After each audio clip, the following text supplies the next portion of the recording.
Baik,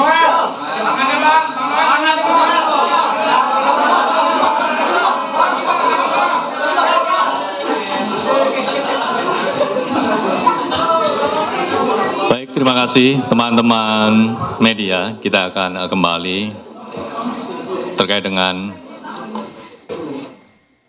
penjelasan lengkap mengenai kegiatan tangkap tangan dugaan pemerasan terkait pengurusan sertifikat keselamatan dan kesehatan kerja di lingkungan Kementerian Ketenagakerjaan. Kepada Pak Ketua, kami persilahkan. Terima kasih. Assalamualaikum warahmatullahi wabarakatuh. Selamat sore, salam sejahtera untuk kita semuanya, salam sehat. Saya langsung saja untuk efisiensi waktu. Jadi, sebagaimana tadi disampaikan bahwa ada kegiatan tangkap tangan di Kementerian Ketenagakerjaan. Ini berawal dari kami menganggap bahwa, dan saya yakin semua juga masyarakat menganggap bahwa tenaga kerja itu merupakan tulang punggung perekonomian negara. Sehingga kualitas dan ketangguhan sistem tata kelolanya menjadi salah satu kunci dalam upaya peningkatan ekonomi nasional. Saat ini Indonesia sedang berada pada periode produktif dengan bonus demografi yang menunjukkan tingginya jumlah sumber daya manusia yang berada pada usia kerja. Ini relevan dengan data dari BPS, Badan Pusat Statistik, yang menunjukkan rata-rata jumlah pekerja atau buruh dalam 5 tahun terakhir jumlahnya ada 137,39 juta orang per tahun. Adapun untuk tahun 2025 jumlahnya 145,77 juta orang atau 54% dari total penduduk Indonesia. Dari populasi tersebut, tenaga kerja atau buruh pada bidang dan spesifikasi pekerjaan tertentu itu diwajibkan memiliki sertifikasi K3, keselamatan dan kesehatan kerja, dalam rangka menciptakan lingkungan kerja yang aman, sehat, dan nyaman sehingga meningkatkan produktivitas para pekerja. Adapun pengukuran dan pengendalian lingkungan kerja harus dilakukan oleh personil K3 bidang lingkungan kerja yang memiliki sertifikasi, kompetensi, dan lisensi K3.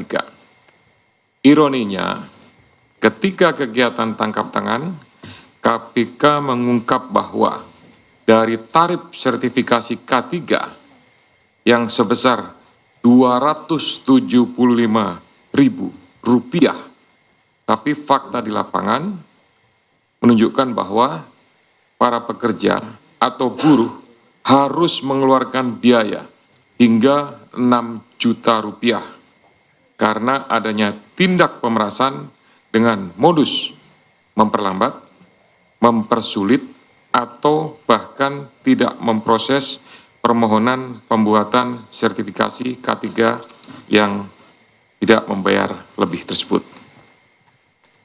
Biaya sebesar 6 juta ini 2 kali lipat dari rata-rata pendapatan atau upah atau UMR yang diterima para pekerja dan para buruh tersebut.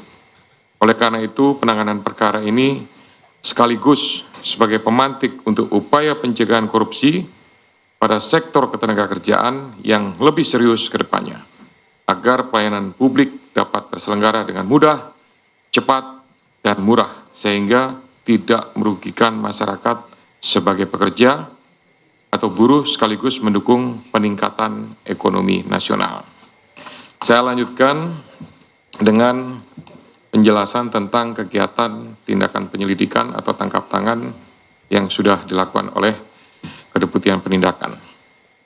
Yang pertama, bahwa kegiatan tangkap tangan ini bermula dari laporan pengaduan masyarakat yang diterima KPK. Hal ini sekaligus sebagai bentuk kontribusi konkret dan dukungan publik dalam pemberantasan korupsi.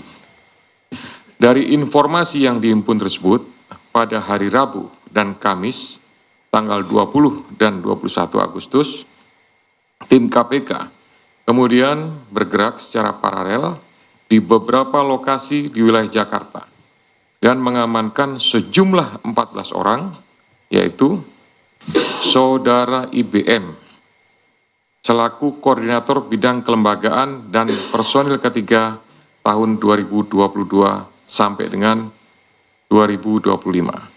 Kemudian GAH atau GAH, Koordinator Bidang Pengujian dan Evaluasi Kompetensi Keselamatan Kerja tahun 2022 sampai dengan saat ini. SB, Subkoordinator Keselamatan Kerja, Direktorat Bina K3 tahun 2020 sampai dengan 2025. AK, Subkoordinator Kemitraan dan Personil Kesehatan Kerja tahun 2020 sampai dengan sekarang. IEG, Wakil Menteri Ketenagakerjaan tahun 2024 sampai dengan 2029. FRZ, selaku Dirjen Binwasnaker dan K3 pada atau sejak Maret 2025 sampai dengan sekarang.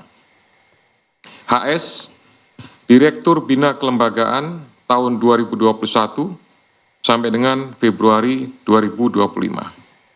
SKP, Subkoordinator, kemudian SUP, Koordinator juga, kemudian ada TEM, ini adalah pihak PT, perusahaan jasa, PT Chem Indonesia, kemudian MM, dari perusahaan jasa juga, PT Chem Indonesia, dan Direktur Bina Kelembagaan tahun 2021.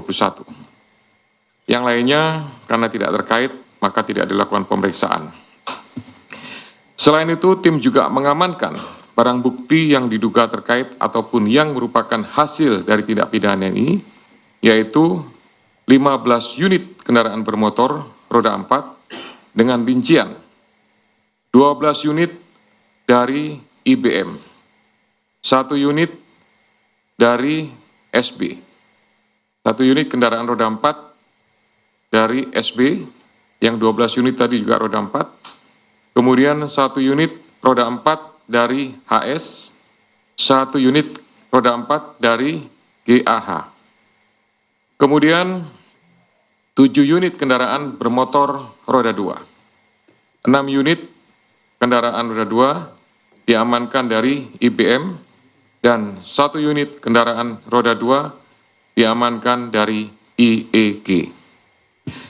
Kemudian ada juga uang tunai lebih kurang sekitar 170 juta dan ada 2.201 US dollar dan beberapa pecahan lainnya. Barang bukti tersebut dari pihak-pihak yang diamankan dalam kegiatan tangkap tangan ini jumlahnya cukup banyak dan mempunyai nilai yang cukup tinggi. Hal ini relevan bahwa praktik dugaan pemerasan ini sudah terjadi sejak beberapa periode waktu sebelumnya, diperkirakan dari tahun 2019 sampai dengan saat ini. Adapun konstruksi perkaranya, atas penerimaan uang dari selisih antara yang dibayarkan oleh para pihak yang mengurus penerbitan sertifikat K3 kepada perusahaan jasa K3 atau PJ K3 dengan biaya yang seharusnya sesuai dengan tarif PNBP, kemudian uang tersebut mengalir ke beberapa pihak, yaitu sejumlah 81 miliar. Dengan rincian nanti akan didetailkan. Pada tahun 2019 sampai dengan 2024, IBM diduga menerima aliran uang sejumlah 69 miliar melalui perantara. Uang tersebut selanjutnya digunakan untuk belanja, hiburan, DP rumah, setoran tunai kepada GAH, HS, dan beberapa pihak lainnya, serta digunakan untuk pembelian sejumlah aset seperti beberapa unit kendaraan roda 4 hingga penyertaan modal pada 3 perusahaan yang terafiliasi PJ K3. Kemudian GAH diduga menerima aliran uang sejumlah 3 miliar dalam kurun waktu 2020 sampai dengan 2025 yang berasal dari sejumlah transaksi, diantaranya setoran tunai mencapai 2,73 miliar, transfer dari IBM sebesar 317 juta, dan 2 perusahaan di bidang PJ K3 dengan total 31,6 juta, Uang tersebut digunakan untuk keperluan pribadi, dibelikan aset dalam bentuk pembelian 1 unit kendaraan roda 4 sekitar 500 juta dan transfer kepada pihak lainnya senilai 2,53 miliar. Kemudian SP diduga menerima aliran dana sejumlah 3,5 miliar pada kurun waktu 2020 sampai dengan 2025 yang diterimanya dari sekitar 80 perusahaan di bidang PJK3. Uang tersebut digunakan untuk keperluan pribadi, diantaranya transfer ke pihak lain, belanja, hingga melakukan penarikan tunai sebesar 291 juta. Kemudian AK diduga menerima aliran dana sejumlah 5,5 miliar pada kurun waktu 2021 sampai dengan 2024 dari pihak perantara.